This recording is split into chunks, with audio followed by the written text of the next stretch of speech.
covering the Northern Bahamas. You're watching the Bahamas Tonight, Northern Edition. Welcome back.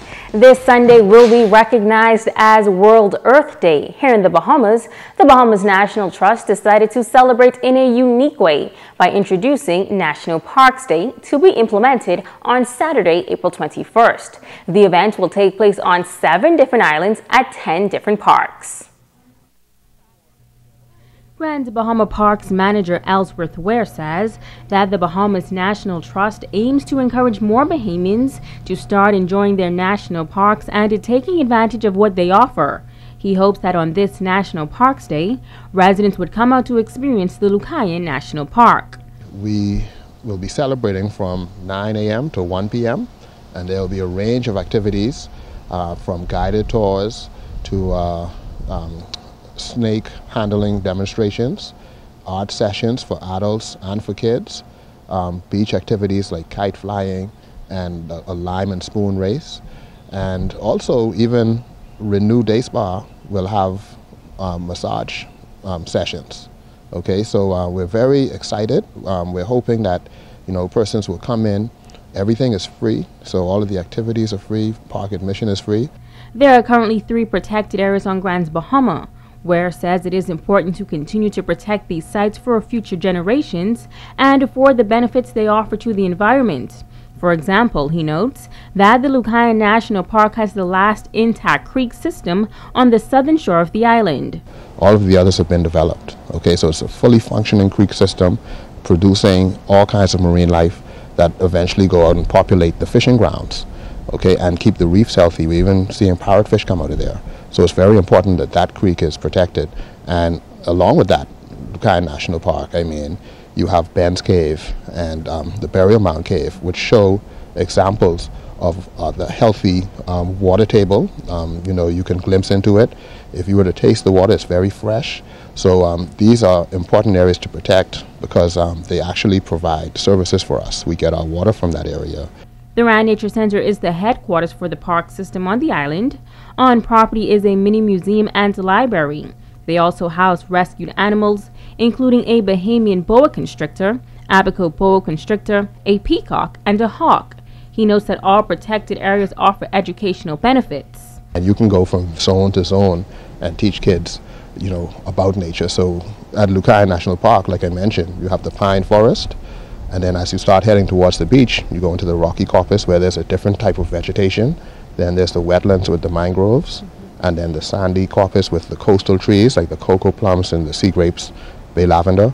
Then there's some of the tallest sand dunes on the island out there. And then there's the ocean. And then there's an example of a rocky bluff in Gold Rock, which is an outcropping of the reef that's out there. National Parks Day will be celebrated April 21st. The Sir Charles Hayward Library is celebrating Library Week, but this year the celebration has been extended to include 2 weeks instead of 1. Schools throughout the district have been taking advantage of Library Week and have been stopping by to utilize the facilities. Sharika Foston says they are doing all they can to increase the appetite for reading. This year's theme is Feast All Day at the Book Buffet. I said, why not a book buffet?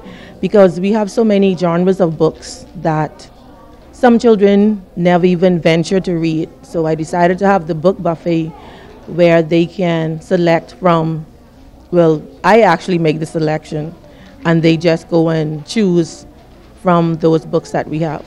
It gives them an excitement. For example, yesterday and today, we did the musical books.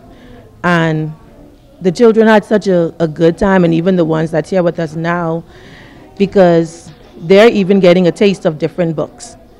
Where with regular musical chairs, you start the music, then you stop and they sit. So with the books, you start the music and you stop the music and then they start reading. Bishop Michael Eldon School is among the many institutions dropping by the Sir Charles Hayward Library. Marlene Knowles is leading the group. What we seek to do in the library is promote reading for pleasure as well as literacy for lifelong learning, connecting the school and community is an excellent initiative to make sure that we produce citizens that are competent and that are able to read to lead. In other news, pensioners of the former Barclays Bank here in Freeport making a commitment to give an annual contribution to an assisted living facility on Grants, Bahamas. This year's recipient is the Home for the Aged on Frobisher Drive. The pensioners were able to tour the home and get a view of the operations that cater to the precious pearls of the community. Chairperson Allison Ferguson made the presentation. The occupants here of this home are able to use these items that we have purchased, and we are thankful that we are able to make such a presentation to these occupants who are the aged. And we, the Pensioners Club, are grateful that we are in a position to do this. Destiny Pinder accepting the goods on behalf of the home's residents. We are grateful for this donation of cleaning supplies from the Barclays Pensioners Club, and it will go a long way towards keeping and maintaining a safe and sanitary environment for our occupants, for our residents. The elderly that reside in our facility, they have given us their best, and it's only appropriate that we continue to give our best to them. And now it is time to ask the doctor.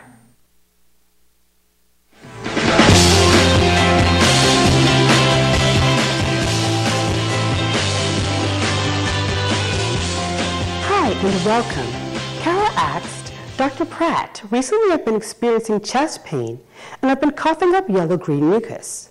What's causing this? Thanks for your question, Kara. It seems that you're experiencing symptoms of bronchitis and inflammation of your bronchi, or the large passages from your mouth that lead to your lungs. There are two types of bronchitis, acute and chronic bronchitis. Acute bronchitis normally comes on quickly and gets better after several weeks, whereas chronic bronchitis keeps coming back and lasts for long periods of time, especially for those who smoke. It's most likely that you are suffering from symptoms of acute bronchitis, which is typically caused by viruses. Chronic bronchitis, on the other hand, is usually caused by smoking cigarettes. Common signs and symptoms include coughing, which may produce clear, yellow, or green mucus, wheezing, tightness or pain in your chest, shortness of breath, and low-grade fever. Most cases of acute bronchitis resolve on its own after about 1 to 2 weeks. If symptoms don't resolve, your doctor may prescribe antibiotics and a cough medicine. On the other hand, those with chronic bronchitis would benefit from pulmonary rehabilitation, which is a breathing exercise program where you will learn how to breathe more easily and increase your ability to exercise. I'm Dr. Monique Pratt, and this has been Ask the Doctor. Ricardo Lightborn is up next with a check on sports.